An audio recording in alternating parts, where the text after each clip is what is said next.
naglabas na ang IPO ng desisyon tungkol doon sa cancellation ng trademark registration ng tape sa pangalang Itbulaga na ifinail ng Tito Vic and Joey. So, kinatigan no, ng IPO ang petitioner, sila Tito Vic and Joey, at sinabi nila na ang originator, creator o may likha ng nasabing trademark na Itbulaga ay ang Tito Vic and Joey. So, TVJ is Itbulaga, Itbulaga is TVJ. Kaya po ang desisyon ay kinakansila ng IPO yung ginawang pagrehistro ng Itbulaga sa pangalan ng tape. Ayun. So, kailan po ito effective? Although nakita nga namin may post na. May post na ang TVJ eh. Pero pwede na bang namin marinig ng buong buo yung kantang Itbulaga. Itbulaga? Actually, pwede na. No? Pero bukas yata magkakaroon ng press con ang TVJ. Alas 10 ng umaga, ipapaliwanag nila yung kanilang mga plano at yung buong detalye. No? So, ang sa akin lang ngayon ay kung ano yung nilalaman ng desisyon, no? At ang epekto nito sa kanilang shows. Pero paano po ang mangyayari dyan, attorney? Kasi syempre may isang show na yun din yung pangalan na ginagamit. So, should we expect na by tomorrow, hindi na yun pwedeng gamitin? Following Kung the dito decision? mo yung desisyon, dahil sinabi na nga na ang totoong may-ari ay ang TVJ, dapat hindi na nila gamitin. Pero ine-expect namin na mag-aapila ang tape, no, at gagamitin nila yung proseso, at habang ito'y nakaapila, maaaring ang maging posisyon nila ay hindi pa nila ito bibitawan, yung pangalan, no, dahil sila ay Okay. nakaapila pa. Ine-expect na namin po iyon. Yeah, pero hindi naman lang ginagamit yung song. We can use that song. Yeah, Hindi oo, man yung title. oo. The song can be used, lalo ta ito'y parang Correct. Tama ka, very tama ka, key. Jun. Diba? Andyan So, na? papasok na namin si MJ Pasok Marforia. na natin. Ito yung dahilan bakit natin nakuha si Atty. Buko ngayong araw na ito. No? MJ, are you there?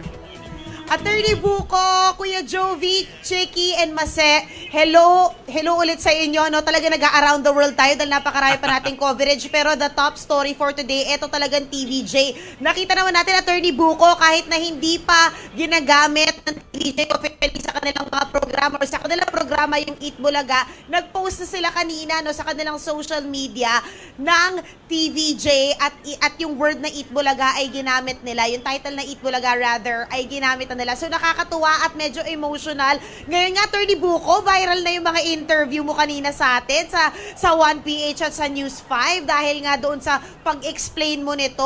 Anong aasahan natin in the coming days sa TVJ? Well, aasahan natin na maaari na nila itong gamitin, no? Dahil ito ang hatol na sinabi ng IPO. Inaasahan din natin na yung kabila ay baka hindi pumayag at iaapila pa nila ito. Kami nananalangin at humihiling na sana para wala ng gulo ay ibigay na sa Tito Vic and Joey ang Itbulaga mark. Dahil ang sabi naman ng IPO, at ito magandang tandaan natin, sabi ng IPO, hindi unahan ang laban sa trademark. Hindi porket nauna kang nagrehistro, sa'yo na. Registration does not vest ownership.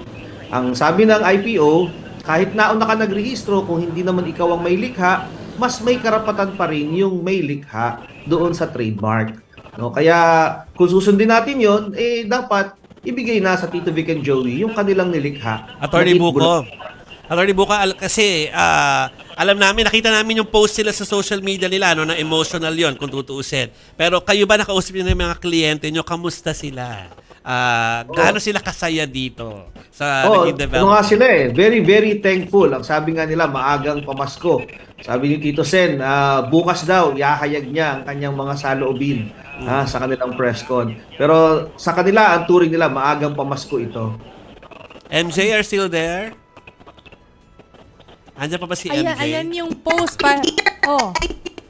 Talaga namang, nakikita natin sa social media sentiments, generally, actually, if not all, sobrang positibo tungkol dito. Talagang excited na nga yung lahat kasi nga, syempre, pati yung mga legit dabarkads natin. Yung isa nga inaasahan natin, siguro darating sa isang event dito na pinuntahan natin ngayon, pero talagang nakita natin kung gaano ka-supportive yung buong industriya riyan, pati rin yung mga kapatid natin sa press, na 30 packs ata ang darating bukas sa press conference ng TVJ. Ayan. Yes. Atty. Buko, makikita ka ba namin sa press con bukas? Yes, definitely I'll be there, Joey. Okay, we'll see you tomorrow kasi i-ere po yan sa One News, sa One PH, sa TV5 at sa mga social media namin. So big event po ito tomorrow.